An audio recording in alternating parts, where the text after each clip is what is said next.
जय राम जय जय राम. नमस्कार. आज 25 जुलै वार शनिवार. आज आपण श्री ब्रह्मचैतन्य गोंदवलेकर महाराजांचे अत्यंत सुंदर आणि मनाला शांत करणारे प्रवचन मी तुम्हाला सांगणार आहे. आजच्या प्रवचनाचा विषय आहे भगवंताचे नाम सोडू नका. महाराज सांगतात की या जगात प्रत्येक माणसाच्या काही ना काही इच्छा असतात. एक इच्छा पूर्ण झाली की दुसरी इच्छा निर्माण होते. त्यामुळे मनाला कधीच पूर्ण समाधान मिळत नाही. पण भगवंत मात्र पूर्ण आहेत. म्हणून जो मनापासून भगवंताचे नाम घेतो त्याच्या मनाला हळूहळू शांती, समाधान आणि आनंद मिळू लागतो. महाराज पुढे सांगतात की भगवंत मला हवा अशी खरी इच्छा मनात जागी झाली पाहिजे. आपण रोज अनेक गोष्टींसाठी मेहनत करतो, पण भगवंताच्या नामासाठी वेळ काढतो का? हा प्रश्न प्रत्येकाने स्वतःला विचारायला हवा.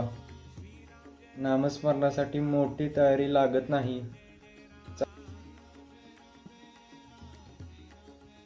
अभ्यासात किंवा रिकाम्या वेळात आपण मनात ही श्रीराम जय राम जय जय राम हे नाम घेत राहू शकतो.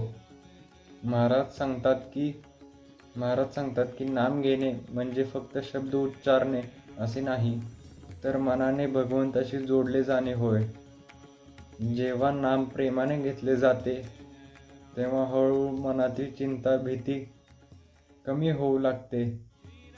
आजच्या प्रवचनाचा मुख्य संदेश एकच आहे.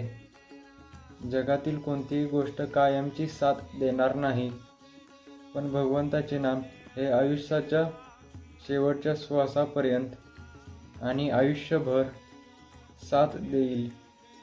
म्हणून दररोज काही मिनिटे का होईना प्रेमाने आणि श्रद्धेने भगवंताचे नाम घ्या.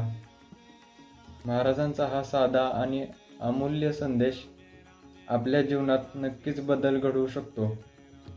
जर तुम्हाला श्री ब्रह्मचैतन्य गोंदवलेकर महाराजांचे असेच रोजचे प्रवचन ऐकायला आवडत असेल, व्हिडिओला लाईक करा आणि आपल्या मित्रपरिवारासोबत शेअर करा.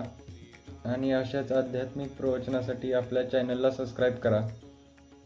श्रीराम जय राम जय जय राम. श्रीराम जय राम